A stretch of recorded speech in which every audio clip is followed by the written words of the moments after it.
morning. It's the main event. And folks, we are blessed today here at the main event. I'm your humble host, Stephen McCollum, and you know him as 17-year NFL veteran, 3-time Super Bowl champion for your Dallas Cowboys. Not only did he spend last night looking in his couch cushions for as much money as he can invest in our next adventure here as the main event, people, and the All Access crew there at home, pay attention today. We have an opportunity you cannot pass up coming your way up here. But not only that, he's blessing us with his presence all show today. Dale Hillister, everybody. Good morning, Steven. You seem rather upbeat for a Thursday. Yeah, why not? I know you get excited because Lou comes in, and you and Lou are buddies and follow each other on Twitter and X. So and do you. Good friends. You and act like you don't. buddies. Should we be business partners? Hey, I want to know. He's helping me find a new studio space. I want to know one thing. Yeah. I wonder if I went back and pulled out my Buffalo Bills opening day jersey as a rookie. Yeah. How much I could get for it? Do you think I could get as much as Cooper Flagg got for his opening day jersey? Or do you think I fall a little short? Well, here's the deal. Well, here's the difference, though. Cooper Flagg, it's his name. Yeah. I'm just going to insult you and What? make you feel better, so I'm just going to warn you right now. Oh, okay. Well, For Cooper Flagg, it's his name. It's not the jersey. It's he wore that on his jersey. Yeah. Okay. Sold for a lot of money. What did it end up at? $1 million. I saw $1 million. I didn't know if it went that much higher than that. I think it sold for $1 But million. your jersey, do you still have it? I don't think I have my opening day. Right? Your jersey might go for a good sum of money just because it's a 1985 Yeah. Buffalo Bills jersey. Yeah. Might have some authentically worn. That'll bring some cash. I mean, I'm not going to tell you it's going to bring $1 million, but it's going to bring something. From that vaunted 2-14 Buffalo Bills. But it's the same jersey they wore in the Super Bowl run too. After you were gone, Yeah. they didn't change their. I kind of jerseys for set that them run. up for that Yeah. success. You left. You set them up, and then you left right as that success was happening. Yeah. You got them to the AFC Challenge, and you go, "I'm done." I know. On to my next adventure. That's all I can do. And then I came back and ended their Super Bowl runs. Yeah, full circle. So I'm not going to say you're going to get $1 million, but I think you'll probably get something for it because it's a vintage game worn jersey. They could actually take the Hellstray off and put some other name on I'll put there. it this way. I'll put it this way. I have a Terrell Suggs game worn jersey, just a regular game worn jersey, no symbolic stuff to it or anything like that. And it was for charity. Is it signed? Signed, yeah. Signed, game worn. Okay. And they washed it afterwards. It's not, I don't get all this sweat and stuff. Oh. They always wash them, folks, if you don't know. I got that.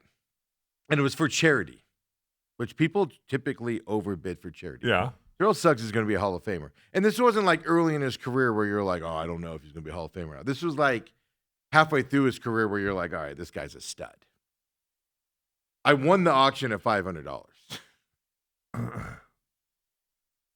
And I gave another $500 because I was like, this is for charity. This is ridiculous. I'm not saying that to brag about what I spent on it. What I'm saying is jerseys typically don't go for that much, even for future Hall of Famers. Do you show up to these auctions with just cash money, Steve, and 100 for you and 100 for you? No. The reason why I bid on it is one of those old tales of time. And your son-in-law went through this as well. Yeah. Nobody was bidding on it, and it was like at $100. They're like, T-Suggs, man, ASU stud, Baltimore Ravens, love the Ravens, love that defense. I'll bid on it. 100. Another guy's like, 200. So I go, 400. The guy goes like something like 450 or whatever. And I go, all right, 500. So this is a live auction. This is one of those. Oh, deals. this was what? Well, no, you have to call in, and so then they say like later on, it was like a multiple hour auction where, so instead of writing it down, then they would say like, oh, we got a $400. This was like over several hours, right? And I go 500, and then just nothing, just nothing. That's how I got it. I mean, I'm happy I got it. I'm not upset I got it because it's obviously a keepsake. Looks really good next to my sitting in the closet next to my Ray Lewis. I was going to say unsigned jersey. Do you know Ray Lewis? Can you give me a signature on this jersey? Isn't this the your extra room that nobody goes in? No, the Terrell Suggs one's hanging up in my closet in the hallway. What cold weather people have is like jacket rooms. we have nothing to hang in there, so it's my Boston Bruins jersey, my signed Coyotes. The guy I have a bobblehead on, Shane Doan jersey is in there. That stuff. The Ray Lewis one got to me framed, so that one's in a frame. So that one is in that room. Yeah. So, but by the way, can you hit up Ray Lewis and I can get a signature on this jersey by chance? I did know Ray Lewis for about 3 weeks. Everybody's like, lose my number. No. Yeah, no, it's it's interesting. Yeah. So, I mean, you can get something for it. It's just not going to go as much as you like. I'm pretty sure people that bid $1 million for Cooper Flagg's opening jersey, because that wasn't for charity, right? Or was it for charity? I don't know if it was for now. I just thought it went for $1 million. Because if it's for charity stuff goes for more because it's a business write-off. And, you want that. You want a type of a deal. I'm also convinced, just like art, all you're doing is money laundering. It was sold privately by Sotheby's. Sotheby's. Yeah, so somebody put it up. And so, yeah. So that wasn't a charity auction. So that's just money laundering. That's what I'm saying. That's just somebody that's like, I got $1 million that I can't justify. I need to do something. I'm convinced that's the way art works too. Because if you look at a painting and somebody's like, I paid $1 million for this painting, and you're like, why? Wait, don't you notice? Was there somebody else bidding close to you on that? Don't you notice the curves and the ambiance, bright colors, the ambiance over the side of it? And my favorite art joke of all time is L.A. Story. For you old kids, look it up. Steve Martin. It's hilarious. Dale's never seen it probably. 2 jokes in that movie make me laugh. One is he's driving down the freeway, and he goes, and the radio says what day it is, and I don't remember. And he goes, "What day is it?" And then the girl next to him repeats it. And he goes, "Oh my God!" And he gets in his glove box and he takes his gun out and he just starts shooting it out the thing. Because that was the time, remember in L.A., you'd just be driving down the freeway and like people's cars would get hit with bullets and stuff like that. So that was my funny joke. But my other favorite joke on that is at an art thing. And the camera's on Steve Martin and some other people. And he's doing that. He's going, oh, look at the way the blouse just subtly goes over her breasts. And, just very, very distinctive, very descriptive talk about this painting.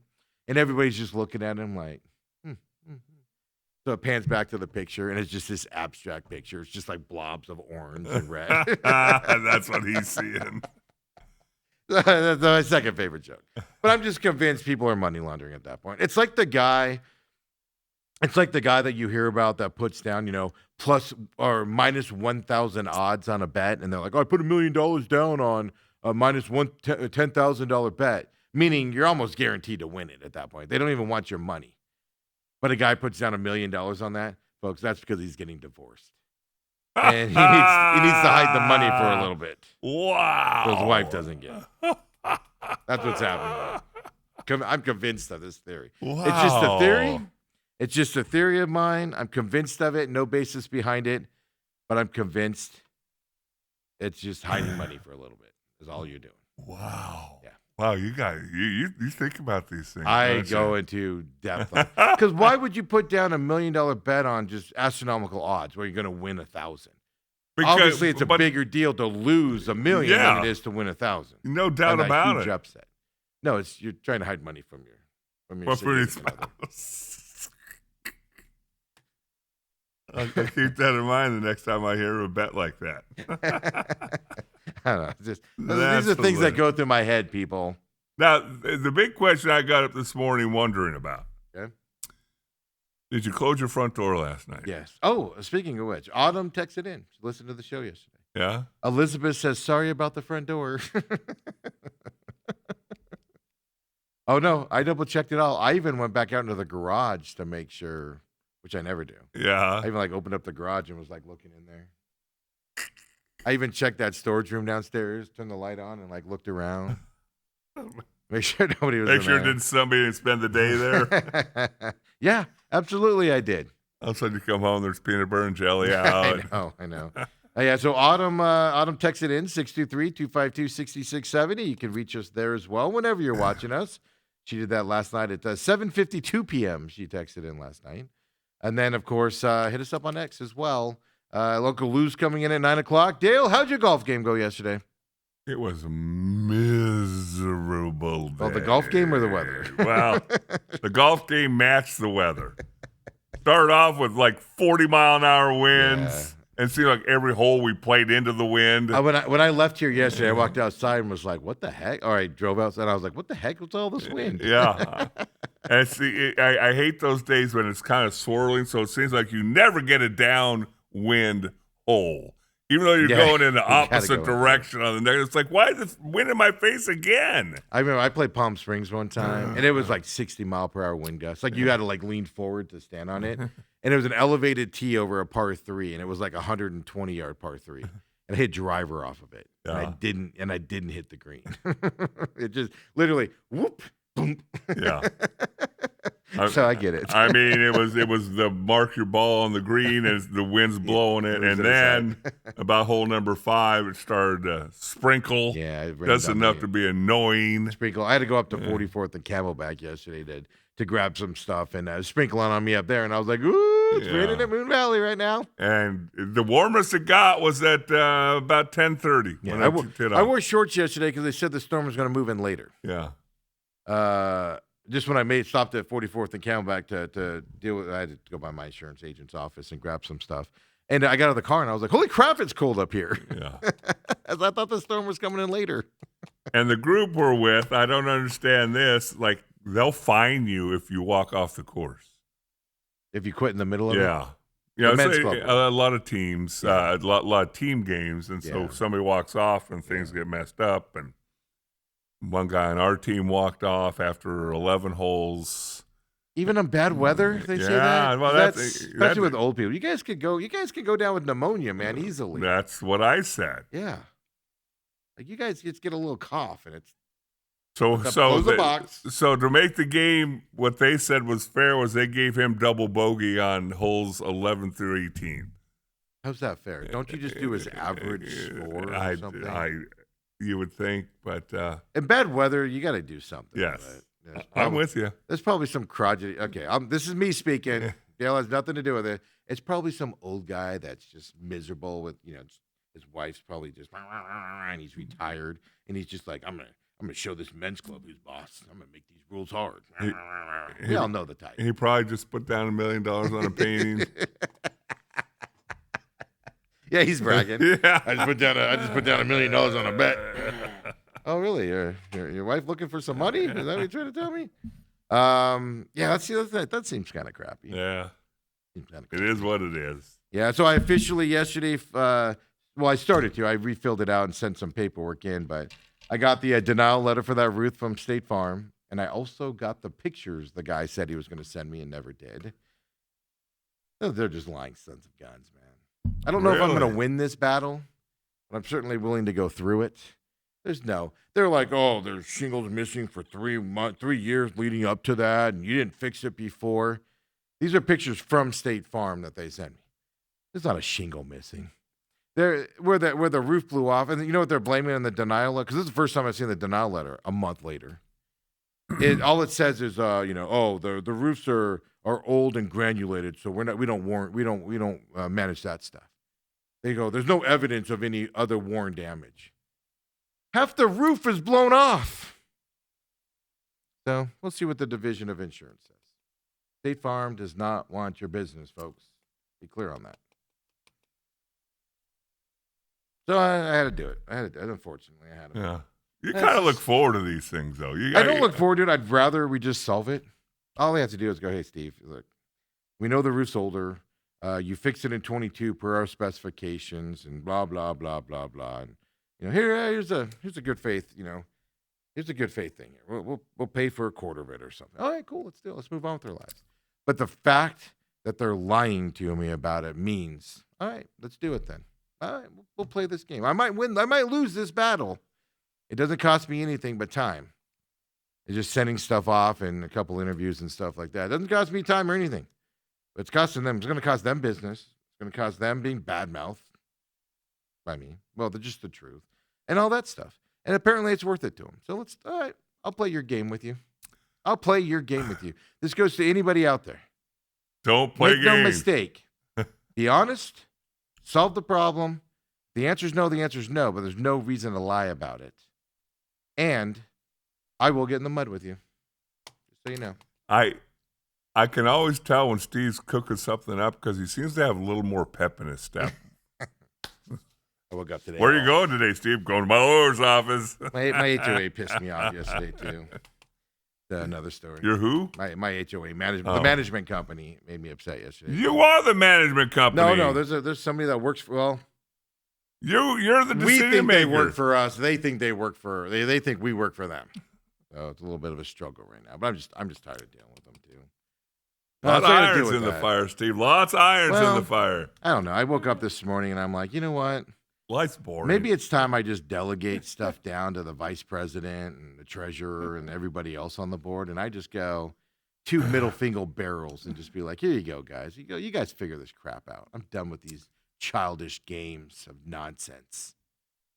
But then on the same side, that's kind of my point. They're not listening. They're blaming me for stuff now. The HOA? Yeah, the management company.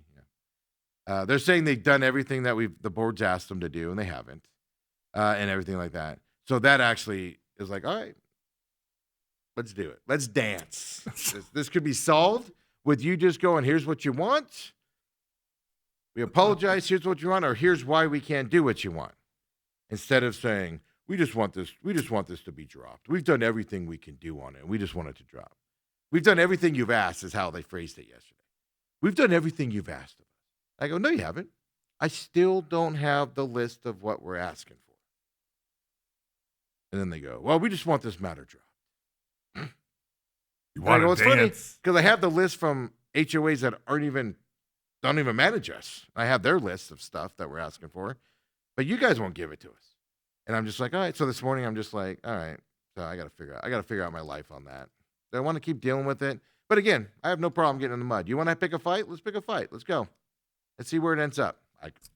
Here's the best part of it, Dale. No skin on my back. I don't care if State Farm gets none more of my business. Doesn't bother me at all. Doesn't bother me at all. So if this is what your end game wants to be, let's do it. Let's mix it up. If the HOA management company wants to fight this hard and be buttheads and do all that stuff and blame me for stuff, cool. Let's do it. Let's see this dance through. And whatever happens, happens. It won't matter to me if we keep you as a management company. Doesn't matter to me if we unload you as a management company. It won't matter to me if I'm on the board or off the board in 3 months. It just won't matter to me. My life will just move on.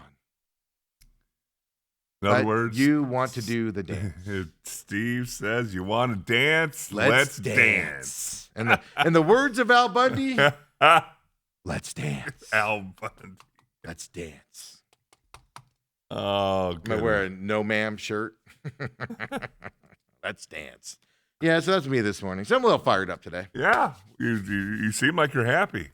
Yeah, I got to spend money today on a lawyer and stuff. But, talk to them and stuff. But, that's the You should charge them to talk to you. Seriously. Hey, you get to spend some time with Steve McCollum. Seriously. It's ridiculous.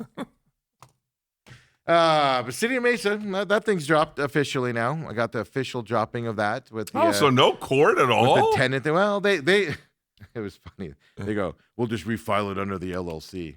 And I'm like, which means I would have to hire a lawyer for the business and go, protect the business from that side of it, but and everything. But it's just like, tenants right now, folks. I don't even handle it. I have a management company, but we're good landlords, man. Just stop being butthead tenants. That's all I'm asking. Help a man out. So if you're renting from somebody, if they're an a-hole to you, be an a-hole back. Again, do the dance. File complaints against them and all that stuff. But otherwise, if they're good landlords, just work with them. All righty. With all that being said, let's dance. So Elizabeth, you are forgiven, even though you gave me a minor heart attack, especially with it being me, like with what I've been through at my house. It's even more like, what? So it's like, what? Because not everybody that was involved in this has been caught yet or been in jail yet or anything. Right. I know the big guys are, but he had court yesterday, so I'm sure I'll get something saying what happened. Oh, okay. The big guy. So they're keeping you up to date? Yeah, you have to fill out this form to stay up to date. And they're like, you can come to court. And I'm like, I'd rather have an stick shoved in my face. Stick shoved in your eye. Whatever. Oh, even in my face, eye, whatever. Then show up to that nonsense. Hey, you. Yeah. Yeah, I don't know this kid. You want to dance? I don't know this guy, and I'm like, I'll teach you. And he's like, dude, I have 40 felonies. Yeah. You're the least of my dance? worries, Tiger. You want to do the tango, or you want to do country dancing? So I brought it up earlier, Dale. We're going to start scheduling some bake sales. Autumn said she'd do a couple bake sales. Oh. I said we're going to do some car washes. You're going to get in a little swimsuit? We're checking whatever it takes, man. We have a goal. $6 billion. That might be low. So I'm saying our goal should be $8 or $9 billion. We need to come up with here in the next month and a half or so. So here's my deal to you guys, my pledge to you. There's a lot of podcast people out there, hosts, and even Bubba the Lunch Sponge these days. They just constantly are asking for money, and everybody's like, oh, buy a T-shirt, become a member, or whatever. And we don't do that here to you guys, and stuff like that. But now it's time for us to call on you. Whatever it is, become a minority order of the future ownership of the Seattle Seahawks by joining us now. You don't have to pay now. Just make your commitment. We have to get to $8 or $9 billion here fairly quickly. But every dollar counts, folks. Let's get involved with this. Let's get it done. We'll do a telethon. We'll do whatever it takes. Dale, let's get there. Let's buy the Seahawks. We can dismantle the Seahawks. I was going to say, are you planning on buying them and then bringing them down to the Cardinals level? Dismantling, yes. Oh, trust me. I could be an owner worse than Michael Bidwell. Let's be clear on that. Is that possible? I'm going to try my hardest. So that's my plea to you today. Steve, who you hiring as general manager? Autumn. Dale Hellestrae is who I'm going to hire. My president of football operations, Ireland. Yeah. Let's get this done, folks. I plead with you. I was gonna make up like a fake GoFundMe and stuff like that and like put it on the screen, but I'm like, no, because people might take that seriously. Seattle Seahawks officially for sale. And the asking price is $6 billion? $6 billion, but they're literally saying it's gonna go for it's gonna go for 8 or 9. Well, remember when the Clippers they were wanting $1 billion, and then Ballmer came in and doubled it, and nobody else was bidding it. Yeah, he's just like, I'll do $2 billion. Okay. Yeah. In all seriousness, they know who's going to be the next owner of the Seahawks, or they know of 2 or 3 people that are going to be the next owner of the Seahawks. You get to that dollar amount, it's very limited on who's taking over that. Yeah, it's very limited. They're not going to be 250 applications. That's why I kind of have Jess with this group that's putting together, because we're going to decide where an arena is going to go, and we're going to find ownership and stuff like that for the Coyotes. Yeah, and I'm like, no. Because it's going to take you a couple $1 billion to get the Coyotes back here and do all that stuff. That's not including the stadium and things. Right. We already know who can afford that and what groups can afford that. We don't need to put a group together to talk them into that. So Seattle Seahawks officially for sale now. Officially. And here's the best part of it. I hope it goes for as much money as humanly possible. Because Paul Allen died several years ago. No heirs or anything. Same thing with the Trailblazers. All the money of the sale has to go to charities. That's fantastic. Really, Brown was Allen was not married? No kids either. Yeah. Really? Yeah. Founded Microsoft. So is it maybe his sister or something? His sister's running the trust. Oh, okay. Yeah. So his sister is running it now, and so. And I'm not going to lie to you, this was ingenious by the sister. Make them Super Bowl champions before you put them up for sale. Because it's going to go for more now. Yeah. The history is there. Wow. So, yeah, there you go. Now, just keep an eye on that. And just remember, if you want to get involved in this, everybody. So you think this bidding is going to go a little different than bidding for the Suggs jersey? Yeah. Wouldn't that be great if we're like, we got $500. The NFL's like, well, we got nobody else. Can you raise that to $1,000? Yeah, we'll throw $1,000 at it. Yeah, we can do that. Absolutely, we can do that. Let's not be greedy. We'll get to $100,000 and throw your way. How about that? Wow. Can you imagine instant equity of billions? Yeah, so that's happening. It's officially occurring there for the Seattle Seahawks, and that's in all seriousness, this could change the NFC West. Are you going to get a young guy that's gung ho on putting winners out there and keep the status going? More money? Are you going to get somebody like the Carolina Panthers owner who's made of money and can't get his head out of the wet paper bag? Stuck in there. So which way is this going to go? It's going to change the status of this league, good or bad, of the NFC West. Unfortunately, probably not quick enough to help the Cardinals in the next season or two. No. Yeah, you're not going to ruin it that quick. No, it's going to take. Because when he buys it, he's going to be like, keep it status quo. Unless he goes, look, I just spent a lot of money on this, dismantle it all. I want nothing expensive here. All right, so we're going to bid $7 billion, but we still have to have money for signing bonuses. Well, that's the thing. So people don't even know that. So whatever you buy it for, you have to have money on top of that for operating expenses. At least until you get your TV check. Yeah, all that stuff. So it's literally like, it's like you got to have the money to buy it. And then you've got to, and not one person. It's not going to be one person. It's going to be a group. But somebody's got to spearhead it with a lot of them. Because even majority owners, they have to have, I want to say 30% invested in. I want to say 30. Don't quote me on it. But they have to have the majority amount invested in the team. So we don't need to really come up with, by the way, we don't really need to come up with $9 billion. Can we just have it on paper? We need to come up with enough and then have enough minority investors behind us. That's where you guys come in. You know, we just need to get to that 30% and then get other people to get to that level is what we need to do. Let's do it. Let's do it, Dale. Let's just plead every day. We're gonna put out a jar. Well, let me check my my investment accounts. I checked mine yesterday, and it said, "In your dreams." Actually, it said you're going to have to forego that, that trip here coming up in May or June that you got for vacation. And then I was like, well, I'm not doing that. I guess I'm out. Or does it have a note, save money for the roofs? Why'd you just bring up that depression? Why'd you just bring up that depression on top of it? So, yeah, so there we go, folks. Let's save up our money and get it done. Let's do it. Moving forward as well. So, yesterday, Mike LaFleur, I'm going to confuse the brothers all the time.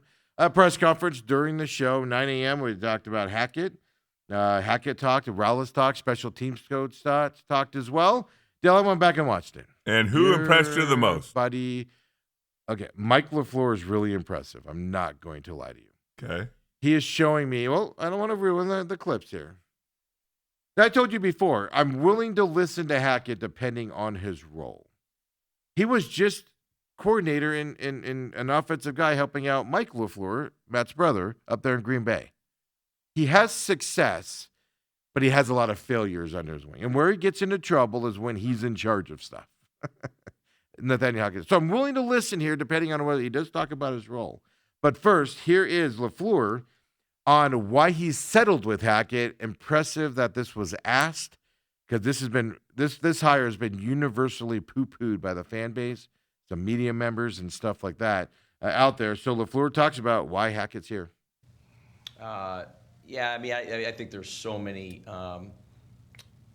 factors in success and not. Like, it's like, define success. I get what you're going to say, well, wins and losses. Well, I could say sometimes it's a little bit more than that with the variables that are placed in the NFL. So he's been very successful. He's very, thought of, particularly within our profession. There's not you guys believe one thing from this press conference, it is literally, I wanted him and nobody else, and he's here. Your thoughts, Dale? Well, the only thing I until I'm proven wrong, I'm going to throw my hat in the ring with LaFleur. So that was an impressive answer for a young head coach. Yeah. Jonathan Gannon couldn't answer questions that way. And he's been in the league a lot longer. Right. That was an impressive answer. Hey, I get it. There's been failures. But what does failure mean? Maybe it's the team. Maybe it's, he's giving you. So he's had successes and he's had failures, high-profile failures. But when you look into those failures, he's well-respected. And he is. Nathaniel Hackett is well-respected in coaching ranks. Nobody else sees it, but he is well respected in those ranks. Right. I thought that was the most brilliant answer by a young kid. Let's face it, he's a young kid in a head coaching position with a quote-unquote controversial hire. That was a brilliant answer. Even at the end there, let me make this clear. I wanted him, and he's here. He's the only guy I wanted. Yeah. That is brilliantly done. Now, is it going to work out? Now, he's going to also fail. If this fails, it's going to come back on him, obviously. Right. But he explained why he did it. He explained that he was the guy he wanted. He's the guy that's going to be here. Whether that's true or not doesn't matter. That's brilliantly done. But that's what the great head coaches do. They hire who they want, and they tell you why they hired him. And I know you don't like it, but this is what we're doing moving forward, and he's my guy. Brilliantly done. Leaves no doubt. Brilliantly done. Nah, he didn't mishmash it. And, he was our third candidate. And, yeah. The other two, we couldn't offer enough money. And he did talk at one point. I don't have that clip, but he did talk, and he said, look, I got almost everybody I wanted, and we still have to fill it out. They've got some more hires coming in. Texas defensive line coach is coming over to the Cardinals. University of Texas is coming over. Buda Baker's worked with Buda Baker when he was in college up at Washington, so Buda's excited about that. But he did say, he goes, look, I didn't get everybody I wanted. We lost a few of them. Right. And stuff like that. So, but that's that's also talking real. Yeah, absolutely. Nobody, yeah, I believe, would ever get everybody they wanted. Yeah, like I'm sure Joe Brady, he wanted him, and he went to the Titans. Yeah, stuff like that. He also went on to say, and I don't have the clip on this, but he said, we're not going to be Green Bay. We're not going to be the Rams. We're not going to be the Niners. We're going to be us and whoever us becomes. I think that's a brilliant answer. Because what's everybody doing right now? He's bringing the Rams offense over here. This is going to be the Rams in a couple years. He's going to use his brother's expertise in Green Bay. We're going to get some Green Bay stuff in here. And he's saying, no, we're going to become us. But that tells me, Dale, and I might be reading two lines, that tells me we're going to take our players and we're going to make our players successful is what that tells me they're going to do. He's not going to go, we're running the Rams offense. Well, we don't have the players to do it, but we're still going to run it. I think that's also an amazing thing for a young head coach to just sit down and say that confidently in front of everybody. Which is a little bit different than the previous regime. Yes, this is a breath of fresh air. Yeah. Two things I want to do on Hackett. One, he does talk about his role, but first, this really, and he wasn't the only one. The special teams coach did this also, just fawned all over Arizona. Keep in mind, Nathaniel Hackett has spent a lot of football years in Denver, Green Bay, and New York. Well, two of the three are pretty good. Very cold there. Oh, you're talking about weather. The weather-wise. Very cold, very drizzle, very all that stuff. But this impressed me a little bit because it showed some personality. What we're going to have to get used to, Dale, is some personality again in this organization because it's been missing. No more statue? Not that I'm seeing. Just when I was getting comfortable with the statue? I expected Nathaniel Hackett yesterday to sit down, be this grumbling. I don't think I've ever heard Nathaniel Hackett talk. I have when he was at Denver, but he's very stoic, nervous kind of a deal, and he impressed me yesterday. This whole process is impressing me. So first, I want to do the Hackett on being in Arizona. Special teams coach did this as well, but just pay attention, not necessarily what he's saying, because obviously we're spoiled here with the weather, shorts, sunny, birds are flying. He's going to reference all that, but how he says it. Shows the personality. And here is Nathaniel Hackett on being in Arizona.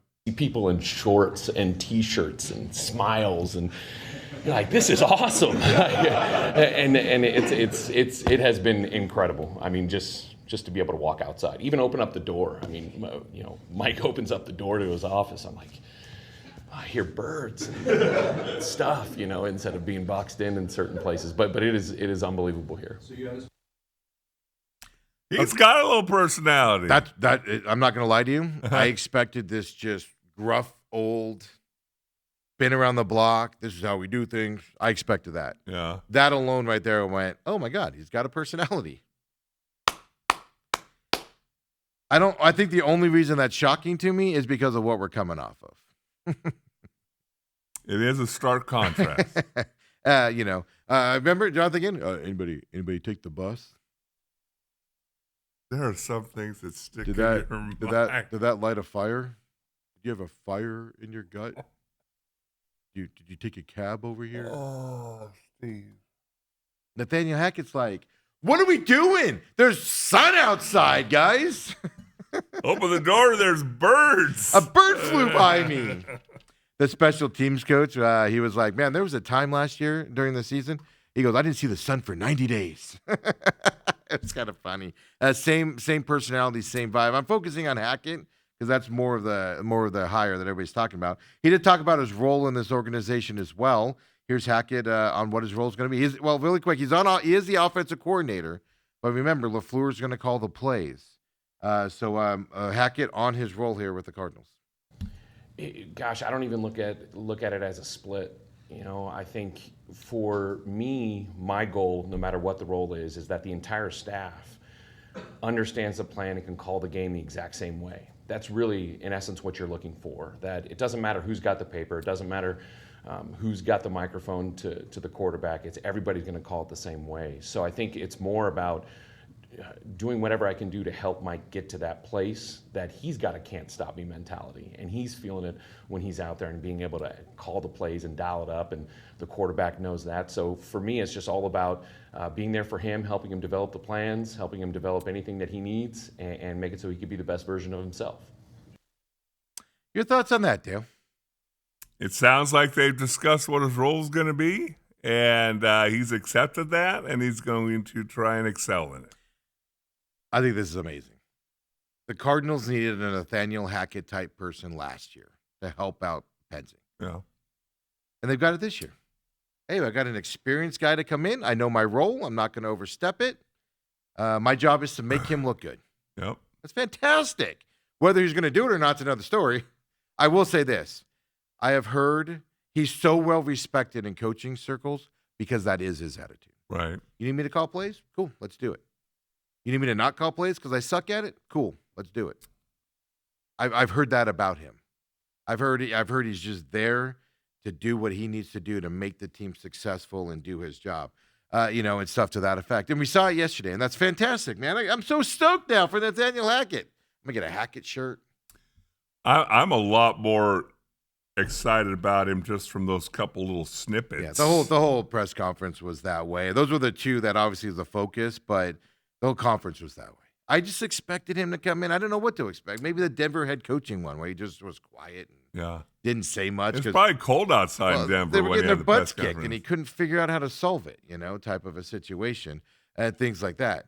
I do think that experience is going to help him out, and when the Jets experience is going to help him out as well. I'll say this also.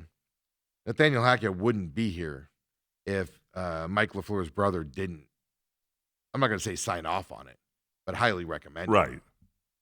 That also tells you something. He got along with his brother in Green Bay. So that tells you something as well about Nathaniel Hackett. So anyway, that's them. We got to rattle this one here as well. But Hackett, I'm more intrigued today than I was before. LaFleur just continued. I'll say this. There's a lot of criticism this week that Michael Bidwell, Monty Ossenfort aren't on the Flagstaff station for their Newsmaker Week and stuff like that. And they have the groundbreaking tomorrow for the new practice facility. That's probably going to be the excuse for, we've got to get ready for this. We have to dig a hole. We have to make sure we have shovels. Somebody had to go buy shovels. But there's been a lot of criticism on that. And I will actually argue to you right now, LaFleur needs to be the face of this franchise moving forward. Not Monty and not Michael. Go dig holes. Go fly your plane someplace. Do whatever you're going to do. Make sure LaFleur is the face of this franchise moving forward right now. I think that's the way they need to go. Whether they recognize that, if it's on purpose, Dale, I don't know. But it's working right now. So get out of the way, boys. Yeah, go stick your shovel 3 inches into the ground that's already been dug up for you. Yeah, all soft for you. Just throw the dirt, That's what I'm gonna tell you guys as a fan base right now is I don't know if they're doing it on purpose, but it's working. And keep going with it. You have a star here so far, and roll with that momentum. Because Michael Bidwell and dare I say it, Monty, all they can do is muck it up. Now, when it comes to the draft, you're going to want to hear from Monty. Obviously, be involved in the draft side of it. Right. And stuff like that when you need to be. But right now, he does not need to be involved with this at all. Like I heard people say yesterday, "Where's Michael and Monty in this press conference? Why aren't they answering questions?" They've already answered or attempted or did what they're going to do about That's a that. meddling owner and a meddling GM at that point. Hey, the coach hired his guys. He needs to talk about it. So I think it's fantastic where they're looking at. Nick Rallis, of course, coming back on this team.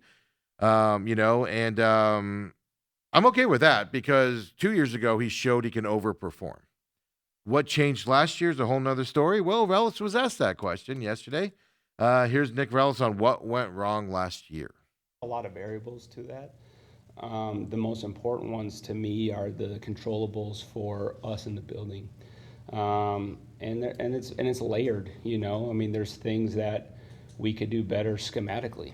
There's things that we could do better with a technique. There's ways that we could teach it better. There's ways that we could execute it better. There's ways that I could call it better. So it's never one thing, and I know that's always a reoccurring theme during the season of, hey, what went wrong this game? Well, it's not just one thing that happened. It's a combination of multiple things, and that's when you look back at last season, it's how do we move the needle on all those little things that we have control over. So that's really the main focus of how do we learn from our mistakes and learn from our failures and understand that, agitation is growth if you embrace it that way, so that when we move forward, we can be our best selves. Your thoughts on that, Dale? I don't know what else you're going to say. I mean, you're probably not going to come out and go, hey, we had injuries or personnel, or my 2 first-round draft picks were unavailable for a lot of the times, and make excuses, because if you start making excuses. Well, he didn't do that. That's what caught my eye. He didn't do that. And again, I think it's super cliche-ish, but I also like it when you say, and it's true, if you control the controllables, there's certain things that you can't control. You can't control injuries. And you've got to figure out a way. If you're controlling the controllables, it's easier to adjust to the uncontrollables than if the controllables are not being controlled. You sound like a coach now. Yeah. Well, here's 2 things he said that really caught my attention. One, hey, sometimes I have to call the game better. I have to be cognizant of that. We didn't hear that last year from anybody else. We heard, oh, no, I'm perfectly fine with it. We're doing everything proper. We're good with everything. We're going to keep doing what we're doing. I would call the same play that didn't work. And he flat out said it. He goes, hey, there's games I got to call. And he did say that during the season last year, in fairness to him. Here's the thing that hit me yesterday watching Nick Rallis talk that I don't know if we know the answer to. Jonathan Gannon's a defensive coach. Nick Rallis controlled that defense 2 years ago, at least to majority extent. With the players that came in last year, did Gannon take some power away from him? Or just get more involved. Or more involved, exactly. Which, we're not blitzing. We're not blitzing here. Right. We're not being as aggressive. Nick Rallis 2 years ago was extremely aggressive, and it paid off for him. And last year they weren't. Was it as simple as Gannon telling him, hey, we got Josh Sweat now, so we don't want to be as aggressive schematically? Yeah. We don't know the answer to that. Yeah. Could that just be as simple as that? I'll tell you this, Nick Rallis is this is all going to fall on him this year, because obviously LaFleur is going to focus on the offensive side of things. So where it goes. And look who they're hiring. They hired a University of Texas defensive line coach. They're going and getting young guys, but have experience out there. Maybe not NFL experience, but experience of running high-level defenses into here with linebacker coaches and stuff to that effect. I think we're going to learn the answer to last year's defense by how this year's defense operates and plays. Maybe Jonathan Gannon got involved in this, and that's why it went downhill. I don't think we ever knew that answer. I don't think anybody asked that answer, because the focus was on how bad the offense was. Right. And then the late game defensive struggles. And I said you all young because they were tired. Yeah. They were out there the whole game because the offense couldn't do anything. So I don't know. I'm more impressed with this coaching staff today than I was going into yesterday's press conference. And that takes a lot. Not only does that take a lot, but also, here's the best part. It was unexpected. I didn't expect it. I wasn't going, oh, they need to win these press conferences and all that stuff. Right. They just went out and did it, which tells you they're not trying to do it. This is how they're going to operate. There was nothing yesterday that told me, oh, we have to put this face on. We have to do this. I think we're seeing the authentic people. Yeah. And you could tell that when you get into this stuff, right? When just to hack it on the birds and the sun and people in shorts, that was like authentic happiness. Yeah, of course I was grumpy. I didn't see the sun for 60 days. So we saw real personalities, not that, we got to be buttoned up and we got to do it this way and we can't show emotion. And unless we're going to hit a player, then we can show emotion and all that stuff. So I'm more impressed today with this coaching staff than I was yesterday. Now here's the bad part, though, Dale. They got to put it together and mayhem show improvements going forward. Hey, let's take a quick break here. When we come back, let's talk some NBA. Suns get underway tonight.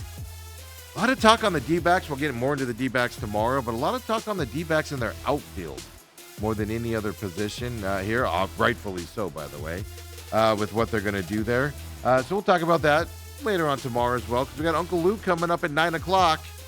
So come on back, folks, the main event.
All right, Uncle Lou is in the building. He'll be in and here at the top of the hour coming up. Do you feel here. him? Is it just he a walked presence? He walked in and waved at me. Oh, okay. Through the window. Because I feel a presence when Lou's here.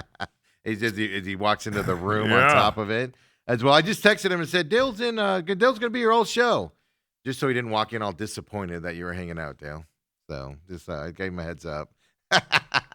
He's been very active on Twitter lately, too. Of course, man. He's got to be, right? Got to get all that stuff out there. We're going to talk UFC, of course, with them. College baseball's underway. Of course, hockey at the Olympics as well. Men's played yesterday. Women versus women in the Canadian. U.S. women's play the I think I just had a Canada's stroke. women's. Yes, today. Men played yesterday in their qualifying round. I don't know why that was so hard for me to say. But before we get to Lou here at the top of the hour, Suns back in play tonight here for the last 27 games or so left of the season here, coming up against the Spurs. Good news, nobody's on the injured list. Everybody's cleared. Okay. Which, are you shocked? Grayson Allen, they were like, we'll reevaluate after the All-Star break. And now all of a sudden it's like, oh, we're good. Well, everybody's back. Except for Brooks. Brooks is the only one not going to be back tonight because of the suspension. Oh, okay. Yeah, because of the suspension and everything like that. So Suns get underway. Look, tonight the Spurs are going to be a hard team to beat. Period. End of story. In San Antonio. Especially when they have a layoff.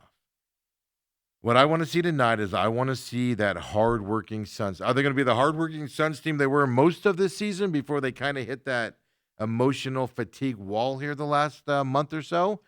Or are we going to see more of that fatigued, emotional Suns team that we saw leading up to the All-Star break? Yeah, I think That's you're going to see a refreshed team. Again, there's so many times and differences during the season.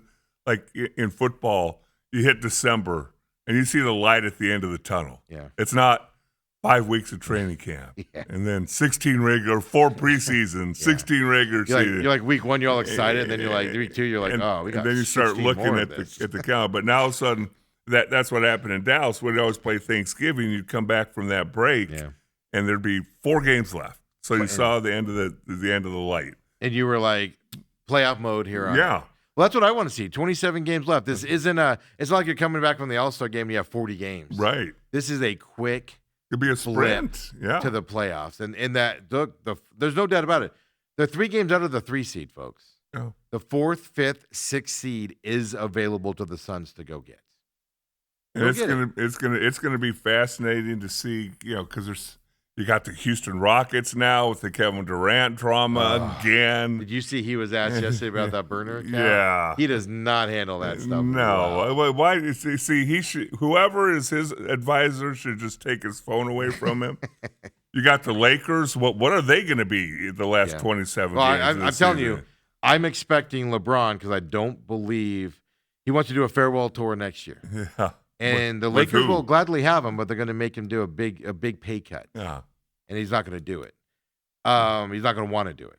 So LeBron can ruin the Lakers. And so is he going to go to? Is he thinking Cleveland next year? And obviously that's a conversation for another day. But what I mean by ruining it, meaning he can hog the ball a little bit, not get that offense flowing out there, not play defense very much. That's how he can ruin the Lakers. Right. Well, what's Luka's health? Is Luka going to be healthy the last 27 games? All those things that come into play for them. So, but if the Suns just take care of business, if they get back to playing Suns basketball the first 50 games of the 45 games of the season, I'll be very happy and pleased. That's what I'm gonna. If they come out sluggish and look like they did before the All-Star break, I'm gonna be like, no.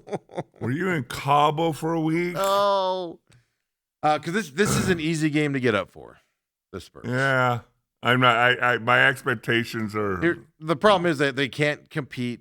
The Suns struggle against teams with length, and I don't know if you guys know this or not, but the Spurs have a certain guy with the nickname the Alien, and he walks over chairs in normal stride. Can dunk standing on the court because he's 6'7" or 7'6". Yeah, there you go. 7'5".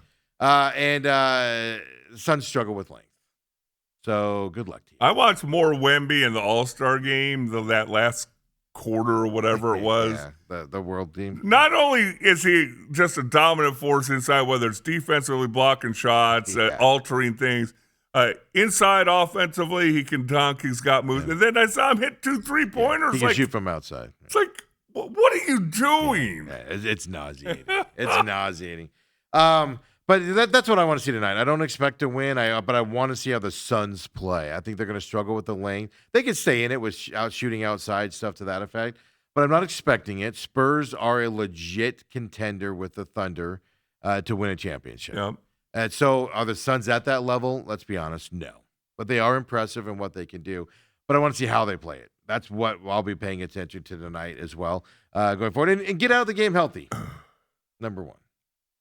I saw this. Booker played the most minutes of all All-Stars over All-Star weekend. Well, he's rested. He didn't play the last Suns game before the All-Star game. I just set him up for that. Folks. I threw that softball right in that strike zone. Unbelievable. Yeah, if he comes out tonight, we've got a limit restriction on Booker because his ankle. If he's like that Kansas kid that showed up and was dominating Patterson, going to be, if not the number 1 pick, one of the top couple picks. Do you see that last night for Kansas? He shows up. Plays 18 minutes, dominating the game. Looks at Bill Self and taps himself out and sits out the rest of the game. Dude, there's something with that kid, man. That good luck if you draft him high coming up. Man, I'll fix him. Weird. Yeah, that there's something about that kid, man. Because he was probably going to have one of those all-time college games. He was dominating and trending toward that, and he's just like, I'm done. Coach, take me out.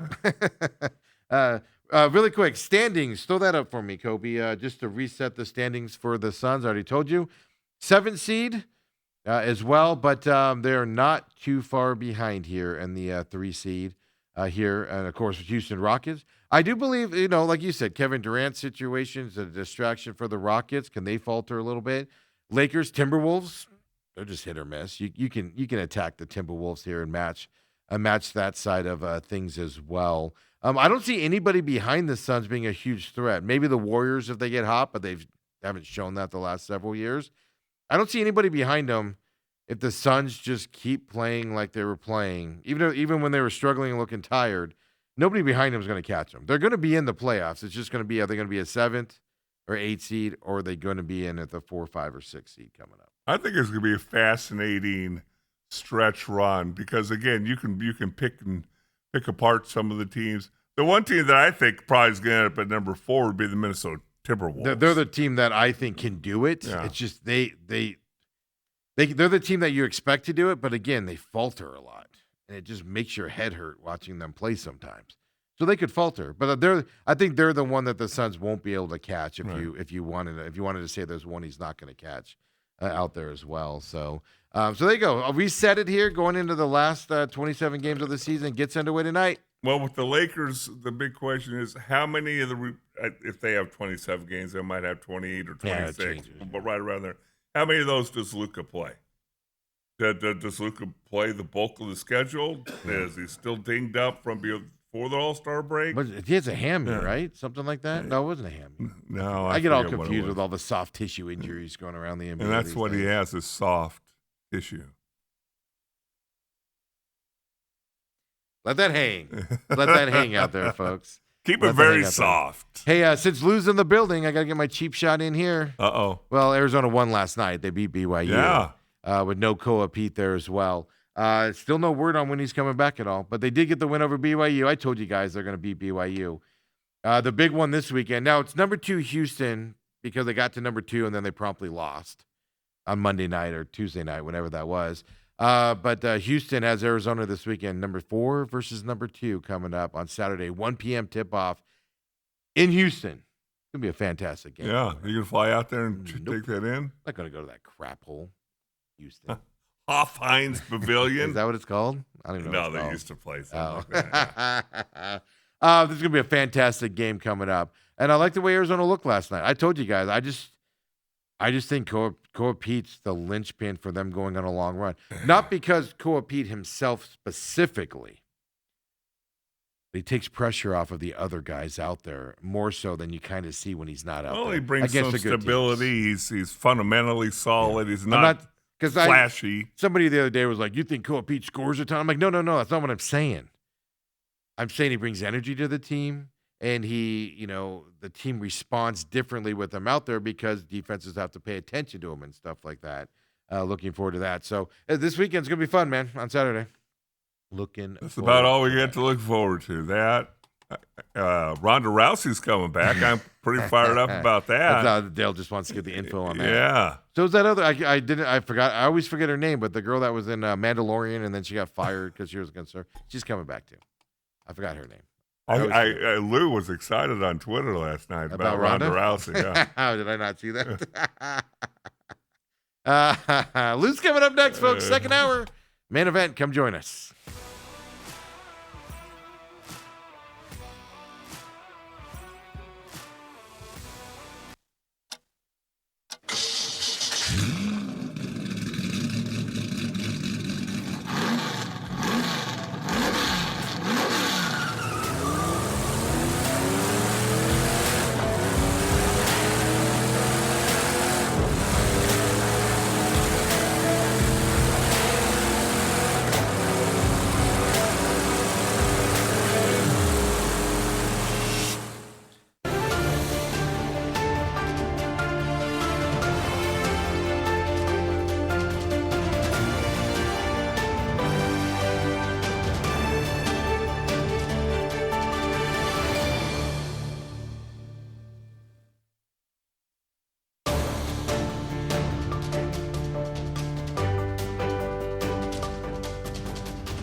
And look at this on a Thursday.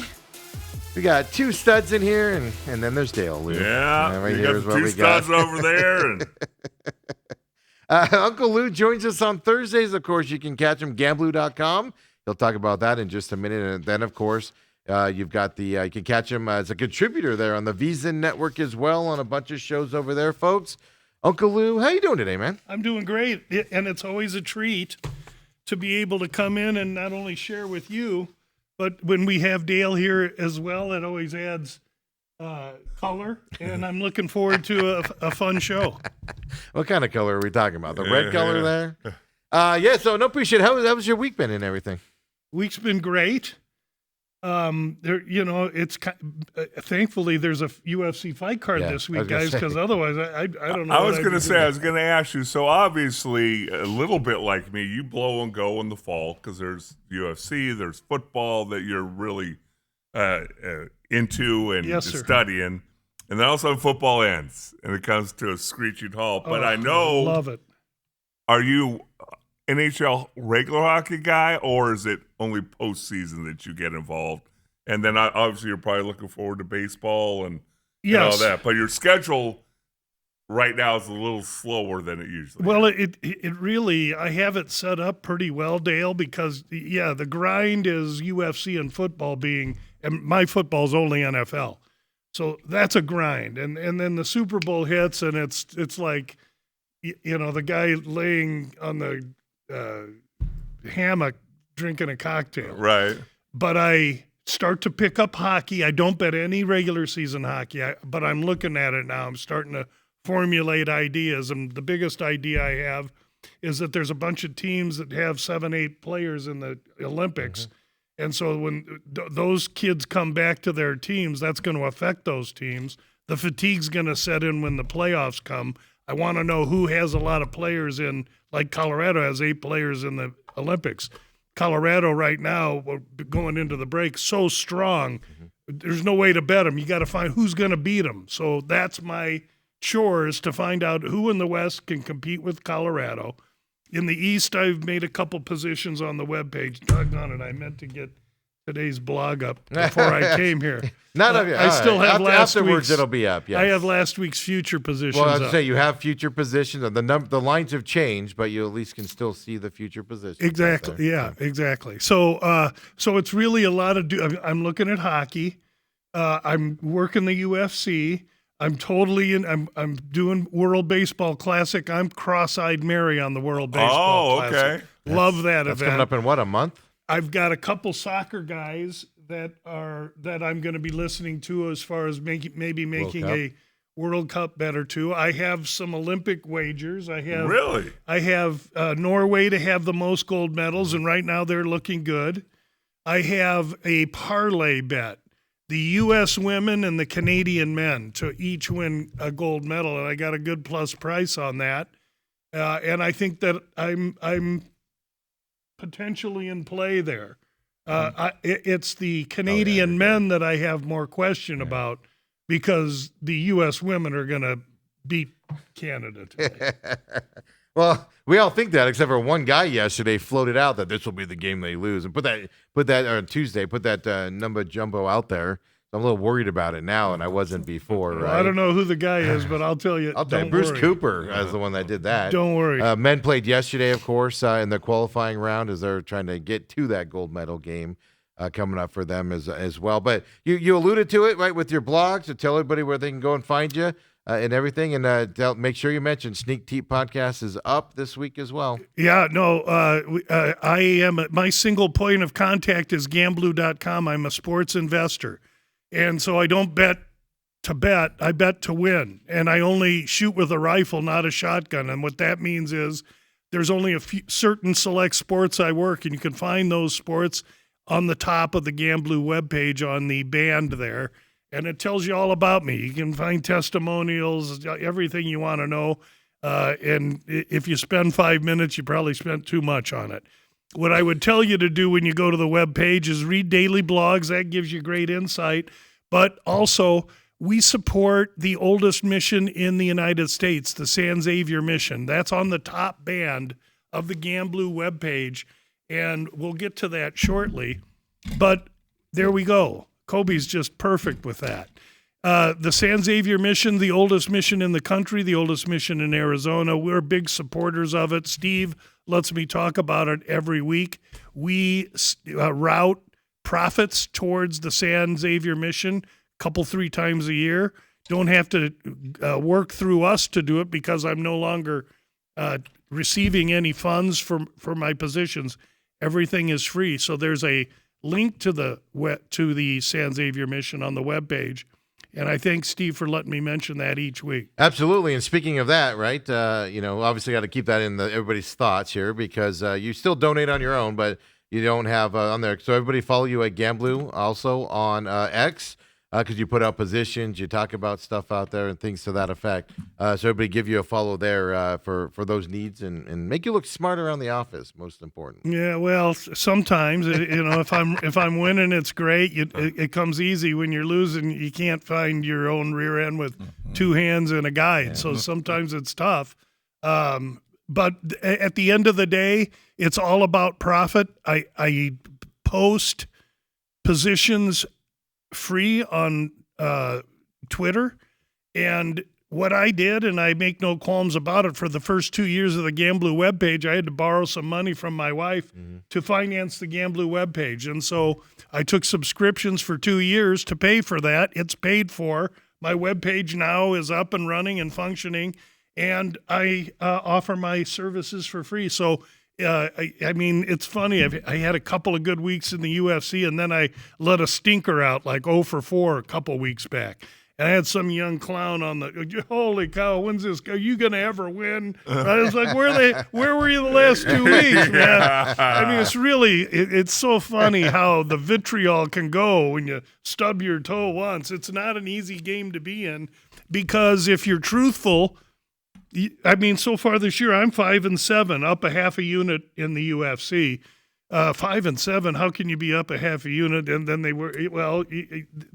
believe me, if you follow, you can be up too.